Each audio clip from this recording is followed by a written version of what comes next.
miles de irundarras pues tienen que soportar diariamente retenciones en esta variante y graves consecuencias en la movilidad. Bien, lo que todos queremos, tenemos claro, es que necesitamos calmar el centro de la ciudad, calmar el tráfico en el centro de la ciudad.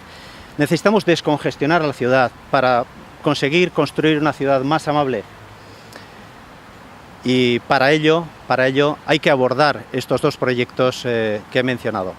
Por tanto, desdoblamiento de la variante y construcción del tercer enlace con la autopista A8.